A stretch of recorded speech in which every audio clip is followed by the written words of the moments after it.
Bom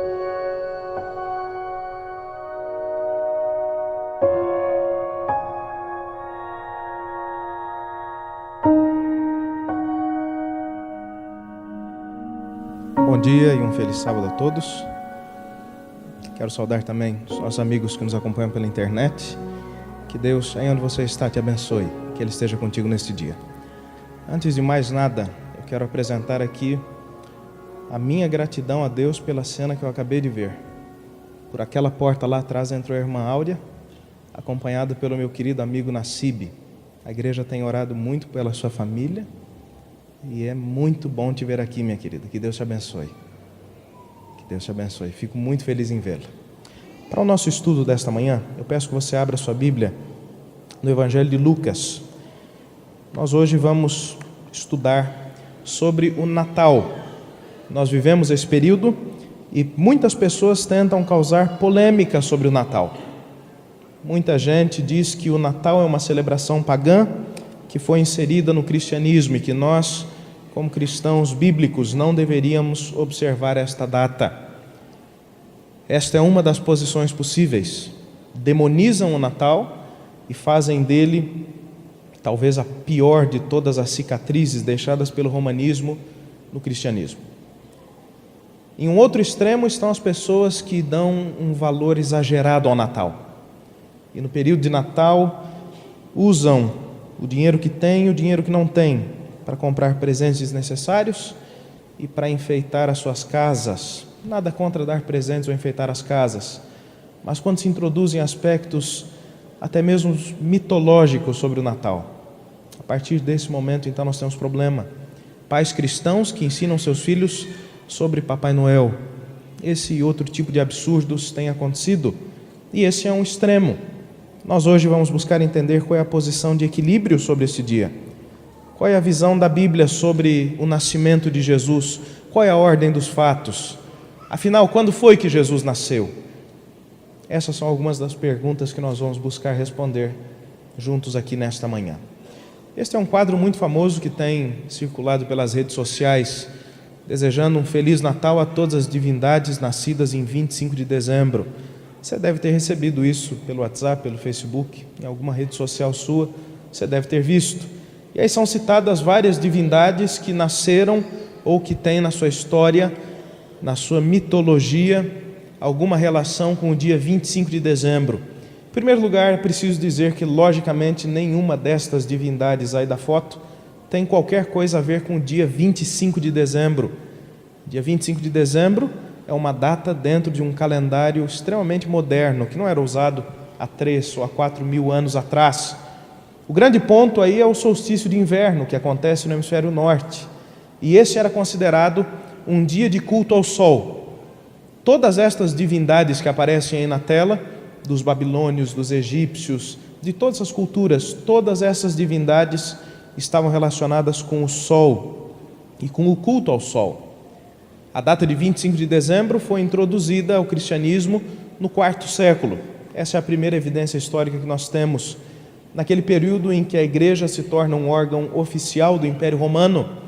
E então Jesus, o sol da justiça, tem a data de 25 de dezembro atribuída ao seu nascimento.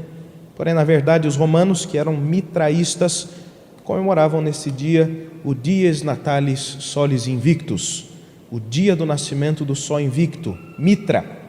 Nesta data fica marcada esta cerimônia. Essa, logicamente, não é a única herança que o romanismo deixou ao cristianismo. A adoração em grandes catedrais, o sistema hierárquico do clero, todas essas coisas são heranças do romanismo. Muita gente, quando olha para isso, diz: o Natal não serve para cristão. Não podemos colocar Jesus no meio de outras divindades. Não podemos confundir a história do Salvador com a história desses outros deuses. E esse ponto de vista está correto. Afinal de contas, as fronteiras da existência de Cristo não têm nada a ver com o Natal, mas elas estão associadas com a sua própria divindade. O capítulo 1 de João dá testemunho de que Jesus não é simplesmente um ser humano. Jesus não era uma criatura superior que encarnou em figura humana. Jesus Cristo é o Criador de todas as coisas. Antes de nós lermos os versos aqui de Lucas 1, eu peço que você deixe marcado aí, vá para o capítulo 1 de João, do verso 1 até o 5, nós lemos o seguinte: no princípio era o Verbo, e o Verbo estava com Deus, e o Verbo era Deus. Ele estava no princípio com Deus. Todas as coisas foram feitas por intermédio dele, e sem ele nada do que foi feito se fez. A vida estava nele, e a vida era a luz dos homens. A luz resplandece nas trevas, e as trevas não prevaleceram contra ela. Podemos ler também o verso 14, que deixa bem claro quem é este Verbo. O Verbo se fez carne e habitou entre nós, cheio de graça e de verdade, e vimos a sua glória, glória como do unigênito do Pai. A fronteira da existência de Cristo não é o Natal, não é a concepção virginal. A fronteira da existência de Jesus é o fato de que Ele é o próprio Criador. Ele não tem origem, Ele é a origem. Jesus Cristo encarna, porém a Bíblia fala daquilo que aconteceu com Cristo antes de sua encarnação. Qual era o papel que Ele desempenhava como Deus, como a segunda pessoa da Trindade?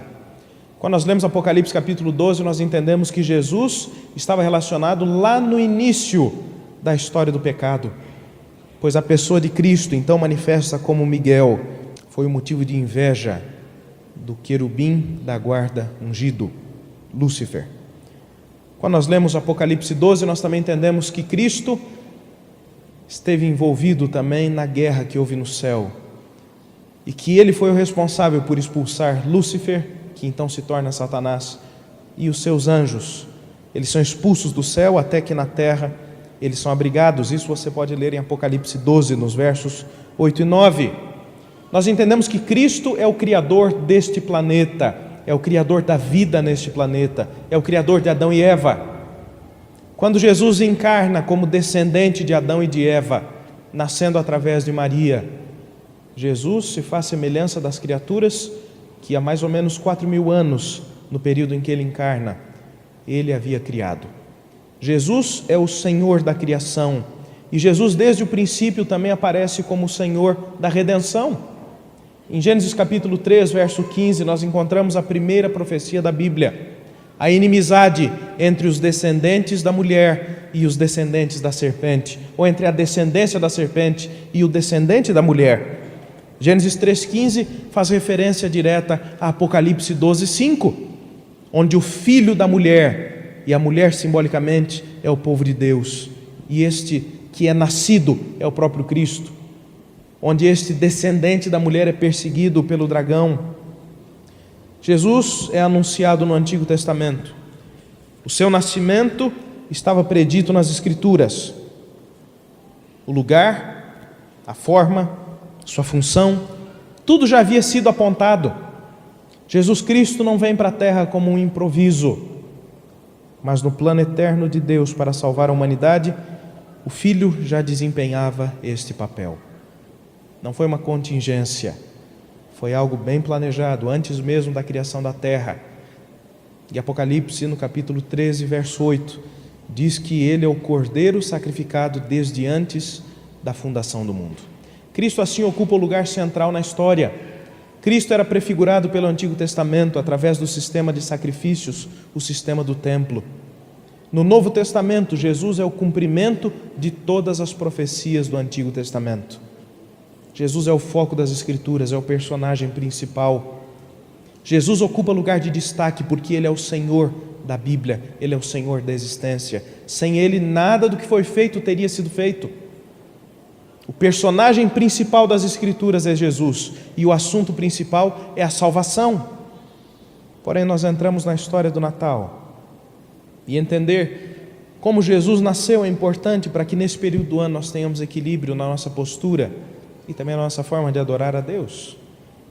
A história do nascimento de Jesus não começa com José e Maria, mas lá no capítulo 1 de Lucas, e eu vou pedir que você me acompanhe na leitura dos versos 5 e 7, nós encontramos a história de um sacerdote e de sua esposa.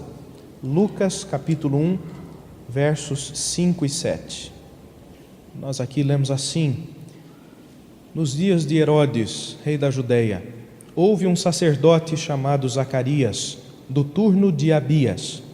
Sua mulher era uma das filhas de Arão e se chamava Isabel. Ambos eram justos diante de Deus, vivendo irrepreensivelmente em todos os preceitos e mandamentos do Senhor.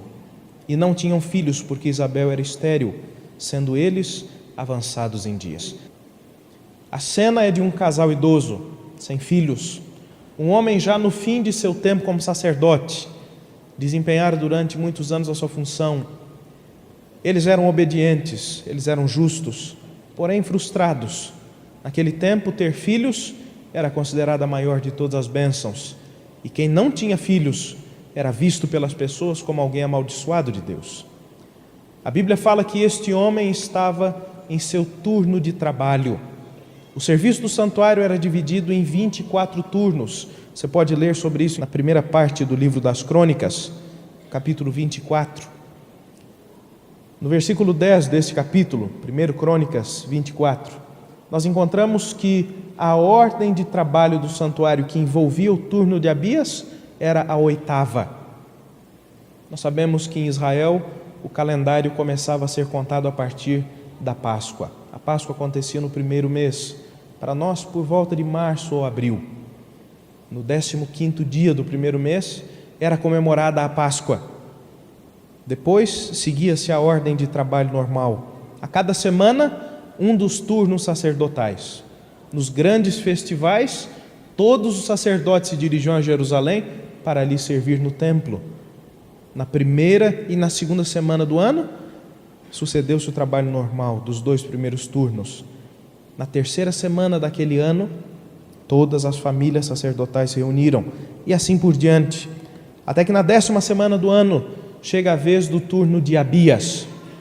No início do ano havia 2 grandes festas, a Páscoa e o Pentecostes. Zacarias já estivera no templo servindo durante uma semana, durante todo o período de Pentecostes. E então cumpre-se o seu turno. E dos versos 8 a 10, nós lemos a continuação dessa história, dizendo assim: Ora, aconteceu que exercendo ele, Zacarias, diante de Deus o sacerdócio na ordem do seu turno, coube-lhe por sorte, segundo o costume sacerdotal, entrar no santuário do Senhor para queimar o incenso. Durante esse tempo toda a multidão do povo permanecia na parte de fora, orando. A história nos mostra que esse era o mais alto privilégio conferido a um sacerdote: queimar incenso diante do Senhor. Esta era uma obra realizada 2 vezes por dia, e cada sacerdote podia, durante todo o seu tempo de vida, ter esse privilégio apenas uma vez. No templo existiam alguns sorteios que eram feitos logo ao nascer do sol. Qual seria o sacerdote encarregado de vigiar o altar? Qual seria o sacerdote responsável por acender as lâmpadas da menorá? Qual seria o sacerdote responsável por queimar incenso diante do Senhor? E muitas outras tarefas. Porém, a maior de todas as honras era queimar incenso ao Senhor. Isso só acontecia uma vez na vida do sacerdote. No sorteio só podiam entrar aqueles que ainda não tinham queimado incenso. Nessa época calcula-se que havia alguns milhares de sacerdotes, cada um deles servindo durante 2 semanas no ano, 15 dias, fora o período em que todos estavam no templo. Muitos sacerdotes exerciam seu ministério durante a vida toda, sem nunca ter a chance de queimar incenso ao Senhor. Porém, este idoso sacerdote, já no fim de seu ministério, recebe esta honra. O trabalho dos sacerdotes envolvia muito mais do que queimar incenso e fazer sacrifícios. Os sacerdotes eram responsáveis por conduzir o povo na adoração ao Deus verdadeiro. E talvez a principal de todas as funções dos sacerdotes é aquela que Deus ordena em Números capítulo 6, versos 22 a 27. Os sacerdotes tinham a função de pôr o nome do Senhor sobre os israelitas. Isso era feito através da bênção sacerdotal que se encontra nesse mesmo parágrafo que eu citei, número 6, a partir do verso 22. Eles tinham a função de abençoar os israelitas. Todos os sacerdotes participavam disso. Aí na foto você vê o sumo sacerdote com as roupas diferentes, ali os 5 sacerdotes escolhidos, cada um com a sua função, e em cima os demais sacerdotes do turno com o símbolo da bênção. Você já deve ter visto esse símbolo em algum lugar, né? Muita gente pensa que esse símbolo é simplesmente de um programa de TV. Mas, na verdade, essa é uma letra hebraica. E o símbolo feito com a mão é a representação desta letra, a letra S, da palavra Shalom, paz. Assim os sacerdotes abençoavam o povo. Quando você ver isso na TV, lembre disso. Esta é a origem. A saudação daquele programa de TV vem daí. E os sacerdotes então abençoavam o povo e conduziam o povo na adoração. Porém, em um determinado momento, chega a vez do velho Zacarias. Uma honra única em sua vida. Já idoso, ele entra no templo e ele se prepara para oferecer o incenso ao Senhor.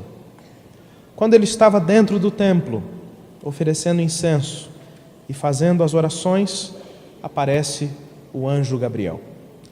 Gabriel pode ser entendido como um querubim, um dos anjos que protegem o trono de Deus, um dos querubins que velam a glória de Deus. E este é o anjo usado por Deus para trazer mensagens importantes à terra. Este anjo aparece no livro de Daniel como aquele que traz mensagens de libertação. E para o velho Zacarias este anjo aparece, a Bíblia diz, do lado direito do altar de incenso, portanto ao sul do tabernáculo ou do templo. E dos versos 11 a 20 nós temos a notícia de que aquele casal de idosos iria receber um filho.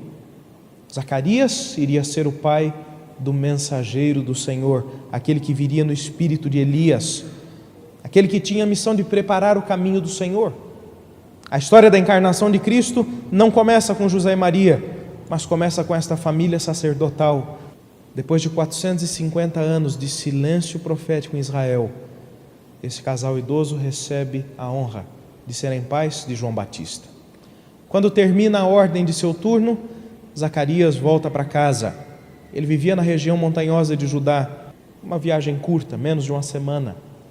Ele então tem relações com sua esposa e, através do poder de Deus, os versos 23 a 25 aí de Lucas 1, nos dizem que ela concebe. João Batista ocupa um lugar de destaque no ministério de Cristo. João Batista é concebido 6 meses antes, a Bíblia diz, da visita do anjo Gabriel a Maria. E, portanto, no momento em que Cristo começa a ser gerado como um bebê humano no ventre de Maria. Eu disse que este sacerdote, Zacarias, estava de serviço na 10ª semana do ano. Se nós fizermos as contas de acordo com o calendário judaico, se nós somarmos as semanas, nós podemos, com uma margem de erro muito pequena, precisar a data aproximada do nascimento de João Batista. E, na verdade, nós não precisamos fazer muitos cálculos, porque esse era um calendário simples, baseado no ciclo da lua. João Batista deve ter nascido na época da Páscoa do ano seguinte. João Batista recebe de Deus a função de anunciar que a liberdade de Israel chegava.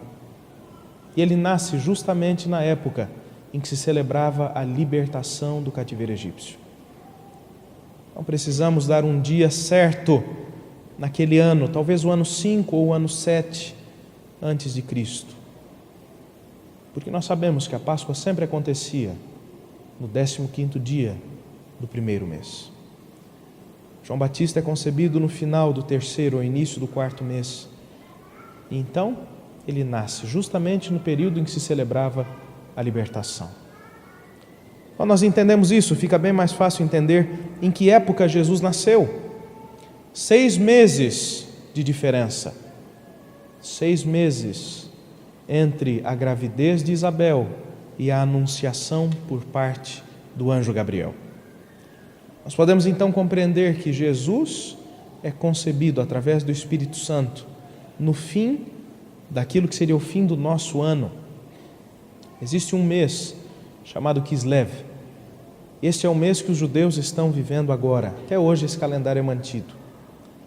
No dia 25 deste mês, mês de Kislev, é celebrada a festa de Hanukkah, a festa da dedicação do templo, a festa das luzes. Aqui em Londrina existe a congregação israelita e eles estão celebrando esta festa. Eu sou amigo do presidente desta congregação e eles estão celebrando nos lares a festa de Hanukkah. Esta é uma festa que não está indicada no Antigo Testamento, porque ela tem as suas origens justamente no período intertestamentário, aquele período de 450 anos de silêncio profético que eu mencionei. No segundo século antes de Cristo, os gregos haviam invadido Israel, haviam tomado Jerusalém e haviam sitiado o templo. Os sacerdotes não podiam fazer o seu trabalho, até que por fim os gregos conseguem tomar posse do santuário e eles desacralizam aquele lugar. Colocam lá estátuas de deuses impuros, fazem sacrifícios de animais imundos, e uma família, a família dos Macabeus, há inclusive na Bíblia católica 2 livros, 1º e 2º Macabeus, era uma dinastia. Esta família consegue libertar Israel, libertar o templo e Jerusalém, e nesse período acontece o milagre das luzes. Eles tinham azeite santo para manter o candelabro do templo aceso pelo período de apenas um dia. E Deus miraculosamente faz com que aquele azeite dure por 8 dias inteiros enquanto eles lutavam. Esse é o milagre. Jesus celebrou essa festa. Se você der uma olhada em João 10, 22, você vai ver Jesus no período de inverno visitando o templo justamente nesta festa. Esta é a festa das luzes. E de acordo com a Bíblia, de acordo com os cálculos que nós podemos fazer com as informações da Bíblia, este deve ter sido precisamente o tempo da anunciação. Lá em João capítulo 1, o profeta e apóstolo João nos diz que Jesus é a luz que, vinda ao mundo, ilumina todos os homens. E Cristo é concebido justamente nesse período. O período que nós estamos vivendo, o período em que nós comemoramos o seu nascimento, deve, na verdade, ter sido o período de sua concepção. Se você andar 9 meses para frente, você vai chegar a uma outra festa judaica, a festa dos tabernáculos. Essa é uma festa que acontece normalmente entre os meses de setembro e outubro, 9 meses depois do período que nós estamos vivendo. Lá em João capítulo 1, verso 14, a Bíblia diz que o Verbo habitou entre nós.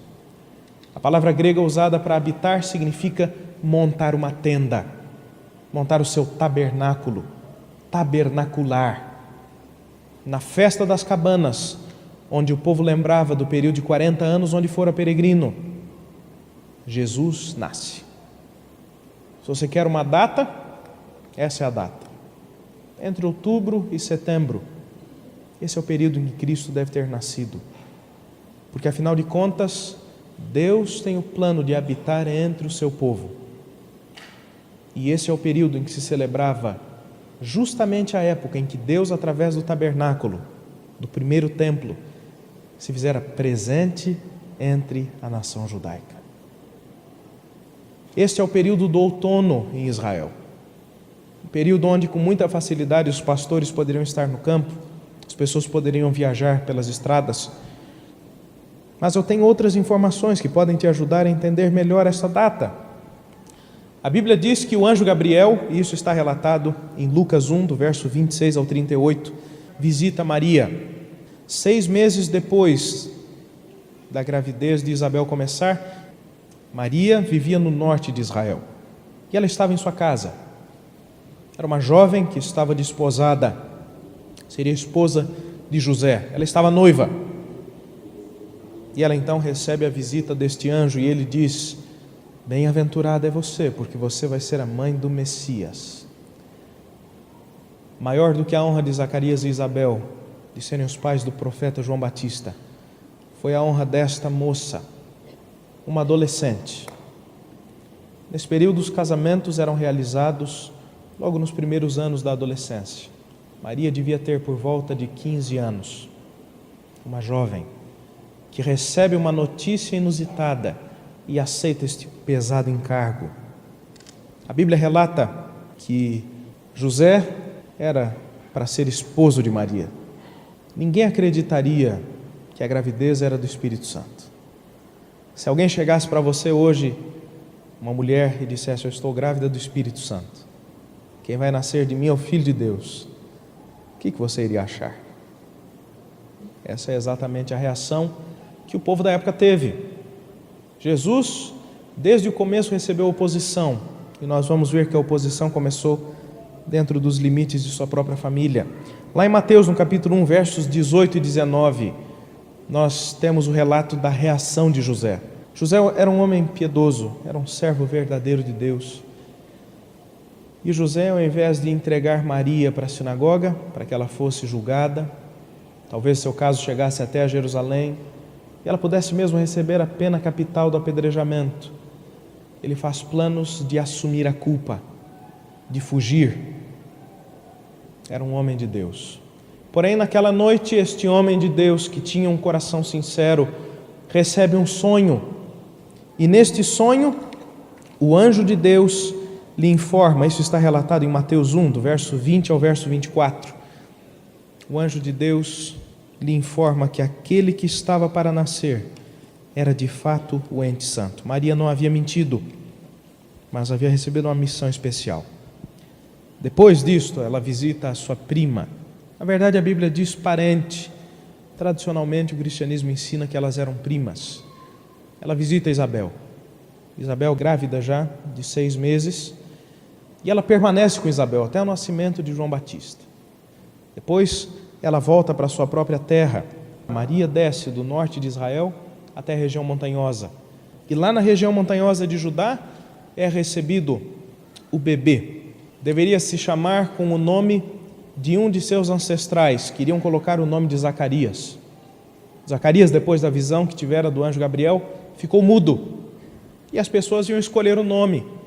Então Zacarias pede um tablete para escrever, e ali ele coloca o nome, João. Não era o nome de nenhum parente, mas era o nome que o anjo havia ordenado. A Bíblia conta a história de João Batista de forma mais específica no capítulo 3 de Mateus, dos versos 1 a 4, e também no Evangelho de Lucas, no capítulo 3, do verso 1 a 3. Sobre sua infância, muito pouco é dito. Nós só temos a informação de que ele foi criado no deserto. Zacarias e Isabel eram idosos. Possivelmente, na infância ou juventude de João Batista, eles faleceram. Havia uma tribo em Israel, uma seita chamada a seita dos essênios. Eram pessoas que buscavam viver vida santa. Haviam se isolado da corrupção do governo e da vida religiosa de Israel. Eles viviam no deserto do sul da Judeia. Possivelmente foi ali que João Batista foi criado, por este grupo. Ele foi tirado do meio dos sacerdotes e foi levado para o meio desta tribo ou desta seita. João Batista tinha o direito, por ser descendente de Arão, de ser um sacerdote. Ele estava destinado aos olhos do homem a uma vida de muito conforto. Ele teria a sua propriedade herdada dos pais, teria uma função vitalícia de trabalho no templo, e ele poderia ter seguido esse caminho. Mas ele recebeu um chamado de Deus desde antes do seu nascimento. E por isso ele aparece justamente neste deserto do sul de Israel pregando, vestido de pelos de camelos e se alimentando de gafanhotos e mel silvestre. Essa alimentação dele com gafanhotos é outro assunto polêmico. Há algumas pessoas que torcem o texto bíblico e tentam dizer que, na verdade, o que João Batista comia eram favas de alfarroba. Porém, de acordo com a cultura local e com o próprio texto bíblico, ele se alimentava de locustas, uma espécie de gafanhoto. Não era um vegetal, era um animal. E nós temos preservada pela história, inclusive, a receita de como esse bichinho era preparado. Eles tiravam as pernas e a cabeça e cozinhavam este animalzinho em uma espécie de manteiga. Diz a história que era uma refeição bem salgada. E depois ele tinha o mel silvestre para comer. Não necessariamente o mel das abelhas.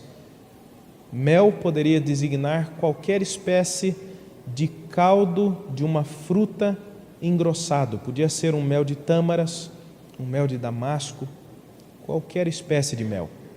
Ele aparece pregando e a sua pregação era de arrependimento. A mensagem de João Batista é descrita em Mateus 3, do verso 5 ao 12, em Lucas 3, do verso 7 ao 20, e no Evangelho de João, do capítulo 1, do verso 19 até o 28. A mensagem de João Batista era uma mensagem de chamado, de urgência. O reino de Deus está próximo, arrependam-se.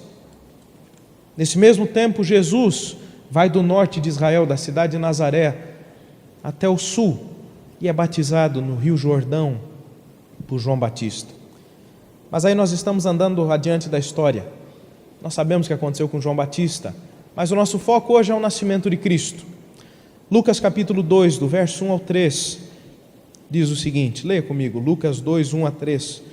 Naqueles dias foi publicado um decreto de César Augusto, convocando toda a população do império para recensear-se. Este, que foi o primeiro recenseamento, foi feito quando Quirino era governador da Síria. Todos iam alistar-se, cada um à sua própria cidade. Muitas pessoas encontram dificuldade nesta informação de que Quirino era o governador ou superintendente da Síria, porque afinal de contas, se ele fosse governador da Síria, ele não teria autoridade de levar adiante o censo na Judéia. Porém, com as informações históricas e as informações dos primeiros pais da igreja, os primeiros teólogos, nós entendemos que ele esteve envolvido no processo, mas não foi o líder. A informação da Bíblia é então precisa. E com essa informação nós podemos ter uma ideia de em que ano isso aconteceu. Eu disse entre os anos 5 e 7 antes de Cristo. Aquela história de que Jesus morreu com 33 anos de idade, a Bíblia nunca diz isso.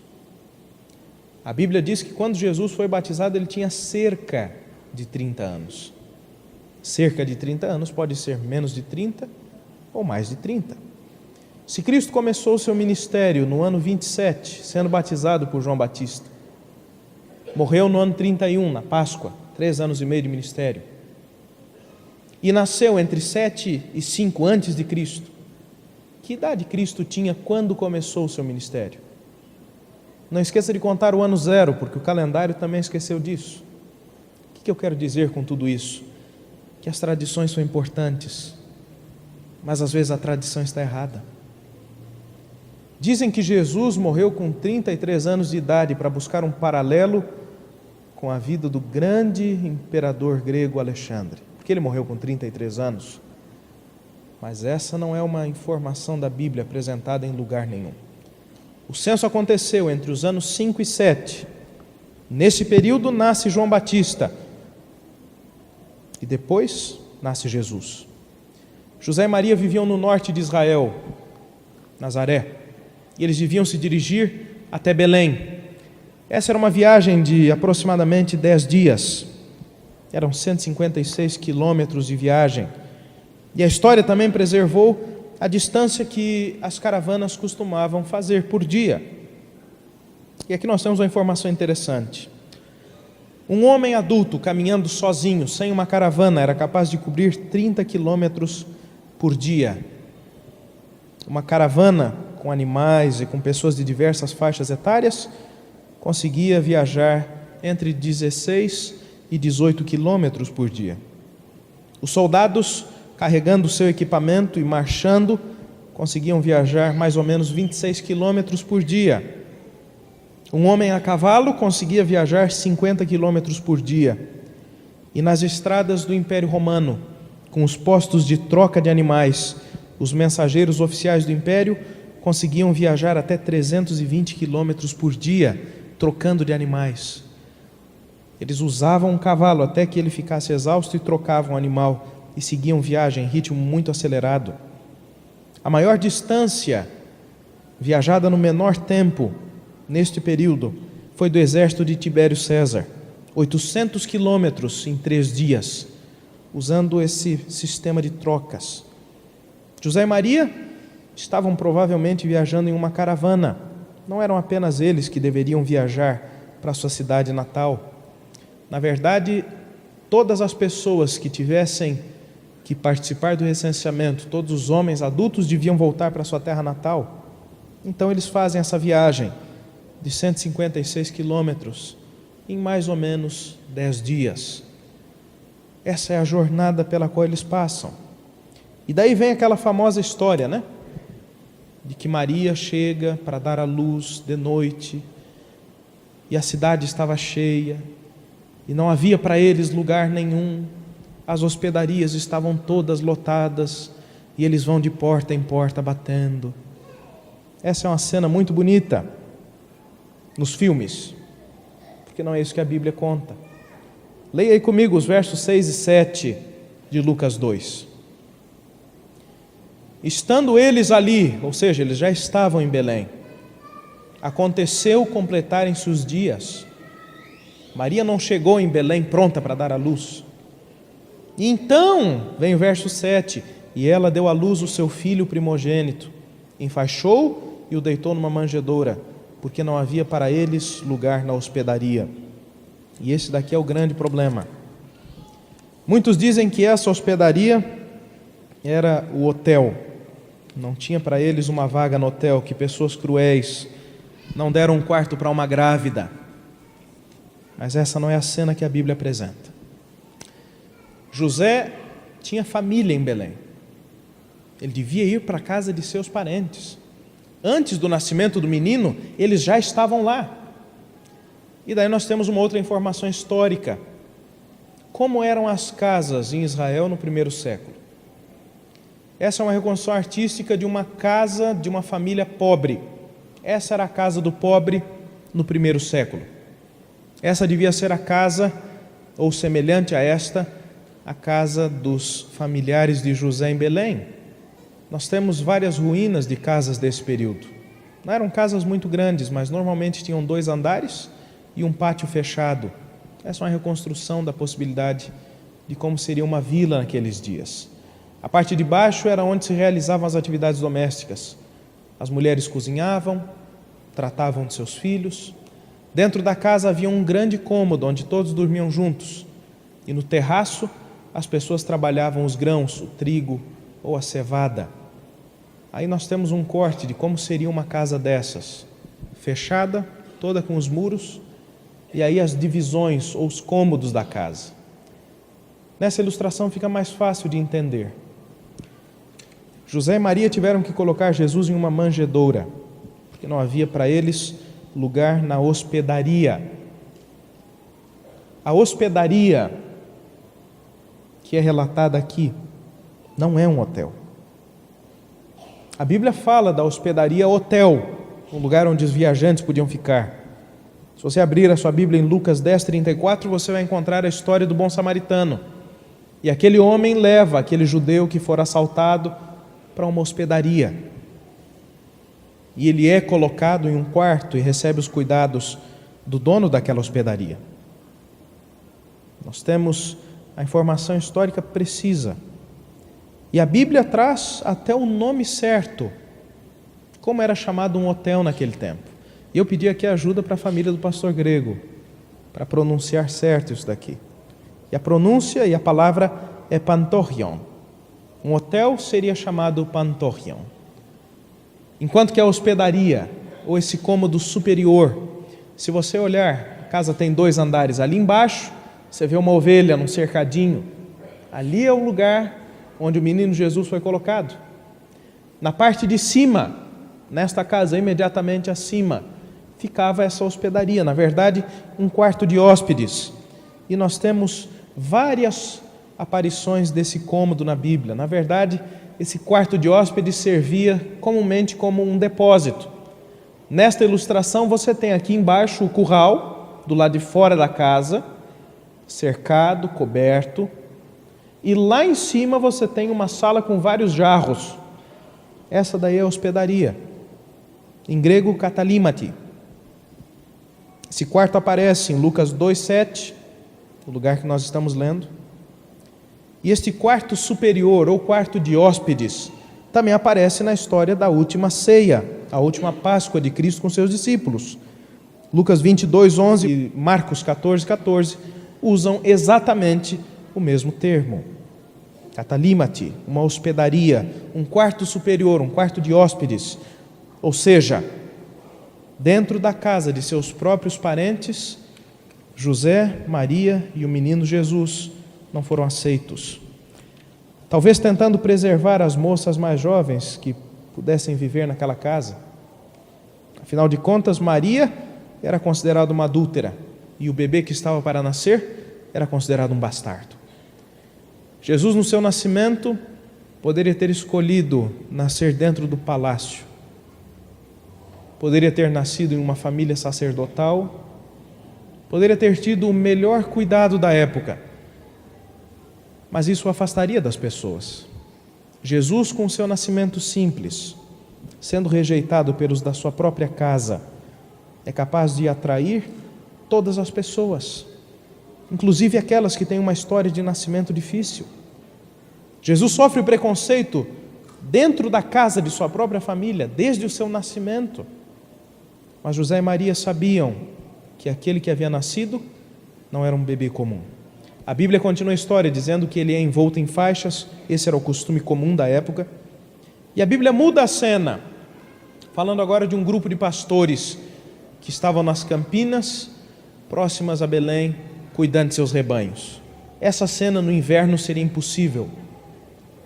Essa é uma das outras evidências que descartam a data de 25 de dezembro como sendo a data verdadeira do Natal. A partir do verso 8 de Lucas 2, nós temos a descrição de uma visita que eles recebem de um anjo do Senhor. E este anjo anuncia a eles que a profecia havia se cumprido. Este grupo de pastores era composto por homens piedosos, tementes a Deus, que aguardavam a vinda do Messias e a redenção de Israel. Por isso que o anjo visita esses homens. Os anjos não apareceram no templo, no palácio de Herodes, mas foi entre as pessoas simples. O ministério de Cristo não foi para os ricos e poderosos, foi para todas as pessoas. De Cristo qualquer um podia se aproximar, fosse um pobre miserável ou um rico poderoso, porque Jesus não tinha barreiras. Nascimento humilde, família pobre, uma cidade minúscula. Jesus, com isso, podia aproximar todas as pessoas de si. A notícia do anjo é de que havia nascido o Messias, o Redentor de Israel finalmente chegara. E nesse momento o céu se abre e milhões de anjos cantam Hosana ao Senhor. O louvor que deveria ter sido recebido da boca dos líderes de Israel, em lugar disso é recebida da boca de anjos celestiais. As pessoas simples e os anjos do céu entenderam o que estava acontecendo, porém a liderança religiosa, os sacerdotes, os fariseus, a realeza, estavam com os seus sentidos completamente cobertos. Lucas 2,15 diz que este grupo de anjos resplandecia sobre um lugar, e os pastores seguem então esta luz. Quando eles chegam lá, encontram no curral, dentro da casa dos parentes, na parte de baixo, o menino Jesus enrolado nas faixas e com ele José e Maria. O grupo de pastores vai para adorar Jesus. E Maria, diz a Bíblia nos versos 19 e 20, guardava todas essas coisas no seu coração. Jesus nasceu dentro do judaísmo, dentro do povo escolhido de Deus. E em Jesus a lei se cumpre. Jesus é o objetivo da lei. Mas Jesus também foi um cumpridor da lei. Com 8 dias ele é circuncidado e recebe o nome de Jesus. Ao cumprirem-se os dias da purificação, que no caso do nascimento de um menino eram 40, José e Maria saem de Belém e vão até o templo. Levam Jesus para ser apresentado, para ser dedicado ao Senhor. É daqui que vem a tradição da igreja de dedicar as crianças e apresentá-las à comunidade. O sacrifício que era requerido era o sacrifício de um cordeiro. Na verdade, a Bíblia diz que todos os primogênitos pertenciam ao Senhor, deveriam ser levados ao templo. Lembram-se da história de Samuel? Samuel foi levado para o templo e ficou no templo, ele não foi resgatado. Mas lá em Levítico, no capítulo 12, no verso 8, nós encontramos a disposição divina. Em lugar de deixar a criança, os pais faziam um sacrifício. E ao invés de oferecer o sacrifício do cordeiro, eles oferecem 2 pombinhas. Esse era o sacrifício dos pobres. Talvez esta seja uma forma de entender por que no batismo de Cristo o Espírito Santo aparece na forma de uma pomba. Daí em Lucas 4, Jesus diz: eu fui ungido para anunciar o Evangelho aos pobres. É uma possibilidade. Lá no templo, Jesus é dedicado a Deus, é apresentado, o sacrifício é feito, e o sacerdote que segura aquela criança nos braços não faz ideia de quem ele era. Diante de seus olhos estava um pesado véu de preconceito, que não permitia que ele entendesse que tinha em suas mãos o próprio Criador e Redentor da humanidade. José, Maria e Jesus passam desapercebidos, uma família comum, pessoas pobres. Porém, lá no templo, 2 pessoas justas reconhecem aquela cena. O primeiro deles é Simeão, e a história dele é relatada em Lucas 2, do verso 25 ao 35. Um homem justo, já idoso, que havia recebido de Deus a promessa de que ele não iria morrer antes de ver o Redentor de Israel. A bênção que deveria ter sido dada a José, Maria e Jesus pelo sacerdote é recebida das mãos deste ancião. Um homem que conseguiu olhar para além daquela simples cena que era vista. Outra pessoa que reconhece o que estava acontecendo ali é Ana, uma profetisa também já bastante idosa, uma viúva. Sua história está em Lucas 2, do verso 36 ao 38. Esses 2, idosos e simples, reconhecem na criança de Belém o Salvador da humanidade. Então eles abençoam José e Maria. A Bíblia continua a história dizendo que depois do nascimento de Jesus, José finalmente recebe Maria como sua esposa. E então eles levam a sua vida normal de casados. Mateus 1:25 deixa bem claro que sua vida matrimonial foi uma vida comum, como a de qualquer outro casal. A ideia de que Maria permanece virgem eternamente não tem suporte bíblico. É bem claro que eles se casam e vivem como um casal. Vocês acham que eu estou esquecendo alguma coisa nessa história? Eu esqueci de falar de alguém? De quem que eu esqueci? Dos 3 reis magos. Eu não esqueci deles. Na noite em que Jesus nasce, a mesma estrela, que na verdade não era uma estrela, mas um grupo de anjos, que foi vista pelos pastores em Belém, é vista também por um grupo de estudiosos que viviam provavelmente na região da Pérsia ou da Babilônia. Mateus 2, versos 1 e 2 dizem que esses estudiosos da natureza estavam observando o céu quando eles veem um sinal. Na verdade, existe uma tradição muito antiga de que o que eles estavam esperando não era avistar uma estrela, mas de que eles sabiam que naquela época devia nascer o Messias.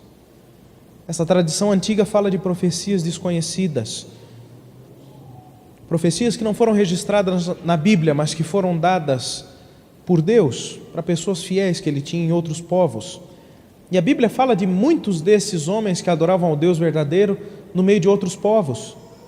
Nós temos, por exemplo, Melquisedeque, que era rei e sacerdote em Salém. Ele não era da família de Abraão, não era um judeu, mas era um adorador do Deus verdadeiro. A Bíblia fala também de Jetro, que era sacerdote de Midian, o sogro de Moisés. Não era um judeu, mas adorava ao Deus verdadeiro. Então essa tradição diz que Deus havia comunicado aos outros povos que em um determinado momento iria chegar o Redentor. Em Números 24:17 existe uma profecia que fala do aparecimento de uma estrela no meio de Jacó, marcando a chegada do Messias. Esses homens possivelmente conheciam essas profecias, tanto esta de Números 24:17, como essas profecias às quais nós não temos acesso. Mas Deus anuncia que o nascimento do Messias havia chegado, havia acontecido. Porém, eles não vão ver o menino naquela noite. Aquela cena bonita do presépio com os pastores e os reis magos, essa é uma cena fantasiosa, romântica. Havia uma estrada que ia da Pérsia até Jerusalém. Essa é a estrada que foi usada para levar os cativos no período de Daniel. Era uma estrada de 1.448 quilômetros. E uma caravana viajando de 16 a 18 quilômetros por dia levaria 4 meses para fazer essa viagem. E essa informação, na verdade, está na Bíblia. Esdras capítulo 7, verso 9, diz que Esdras levou 4 meses para ir da Babilônia, que se tornou Pérsia, até Jerusalém, com os cativos que haviam sido libertos. Se Jesus nasceu no outono, entre os meses de setembro e outubro, 4 meses para frente, novembro, dezembro, janeiro e fevereiro.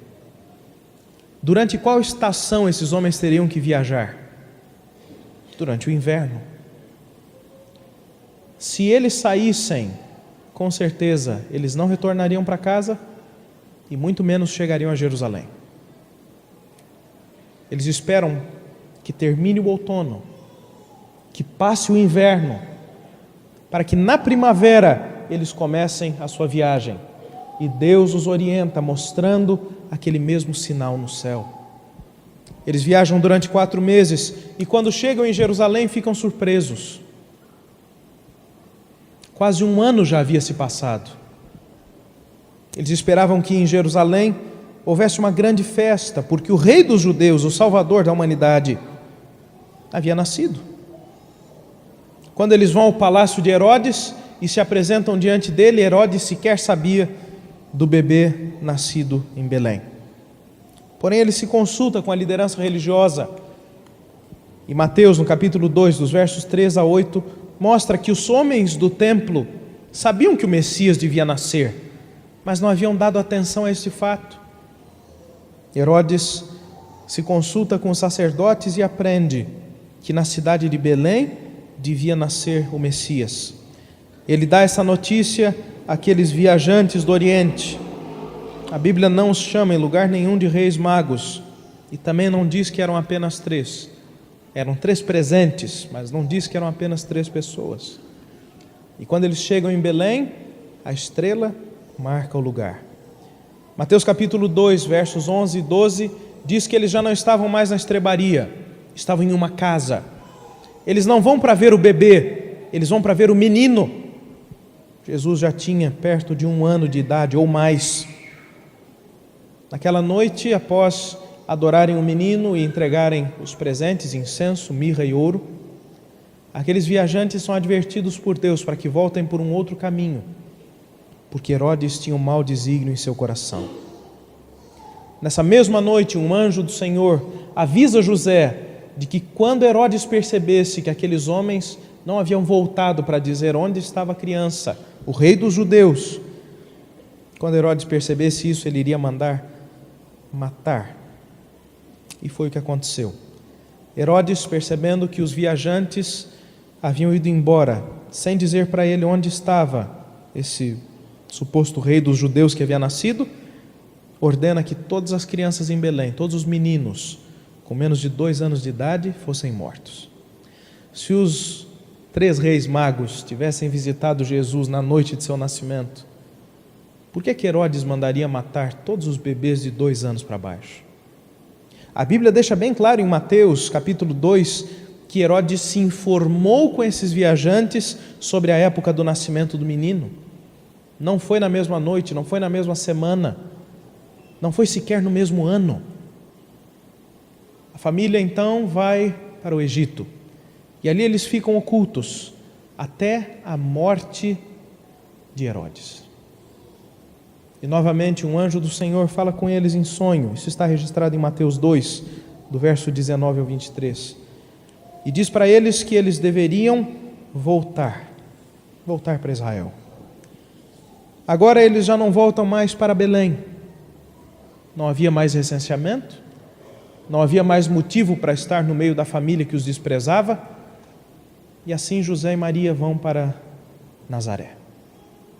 Porque a Bíblia diz que o Messias seria chamado Nazareno. E em Lucas 2, 39 e 40 diz que após cumpridas todas essas coisas, eles foram para Nazaré. A educação espiritual Jesus recebeu de sua mãe, Maria. Não foi nas escolas rabínicas, não foi aos pés dos sacerdotes, mas através de uma mulher humilde que tinha o coração entregue nas mãos de Deus. O seu treinamento profissional é recebido das mãos de José, o humilde carpinteiro. Jesus era humilde para os humildes, um pobre no meio dos pobres, para que ninguém se sentisse afastado dele. O mais importante do Natal não é entender a data, não é conhecer detalhes históricos. O mais importante é que nós recebamos Jesus em nosso coração. Mais importante do que a árvore, do que os enfeites, do que os presentes, é a realidade de que o Salvador já veio. É a realidade de que Ele ama tanto a humanidade que se dispôs a sofrer preconceito, a ser humilhado, a sofrer, morrer, para que eu e você tivéssemos uma chance. Muitas pessoas se opõem à comemoração do Natal, dizendo que é uma festa pagã, que os cristãos não deviam fazer nenhum tipo de comemoração nesse dia. A data, de fato, não é a melhor. Mas o Natal, no 25 de dezembro, é uma grande oportunidade que nós temos para falar do amor de Cristo. Nesse período em que as pessoas estão sensibilizadas e que os olhos estão voltados para o menino de Belém, nós temos a chance de apresentar a verdade e de apresentar o Salvador às pessoas. O Natal não deve ser adorado em lugar do menino de Belém. E também não deve ser rechaçado a uma mera tradição. O Natal é importante. Tradições bonitas estão envolvidas com o Natal. Não é pecado celebrar o Natal. Não é pecado usar esta data para falar de Jesus. É pecado, sim, condenar, julgar, amaldiçoar quem pratica. Mesmo em uma data que não é a certa, nós podemos celebrar a salvação que chegou. Deus é capaz de transformar mesmo uma data errada, de origem pagã, e toda essa história que a gente conhece, em um dia de celebração verdadeira. Pensando no menino de Belém, no nosso Salvador, vamos fazer mais uma oração? Santo e bom Pai, muito obrigado porque na Tua palavra nós encontramos segurança e certezas. Obrigado porque a Bíblia não nos deixa perdidos em meio a mitologias, a tradições, mas ela nos ensina a verdade sobre o Teu plano de amor, de vir e nos salvar. Obrigado pelo período de Natal, onde as famílias se reencontram, onde as pessoas se perdoam e onde podemos lembrar da vinda de Jesus. Obrigado pelo dom de Cristo, o maior presente que a humanidade já recebeu. Ajuda-nos a ter espírito semelhante ao dele, de humildade, de perdão e de unidade. Pedimos isto em nome de Jesus. Amém. A grande lição que nós aprendemos do Natal é que assim como Cristo era humilde, nós no caminho da salvação precisamos também ser humildes. Então, querida igreja, um Feliz Natal.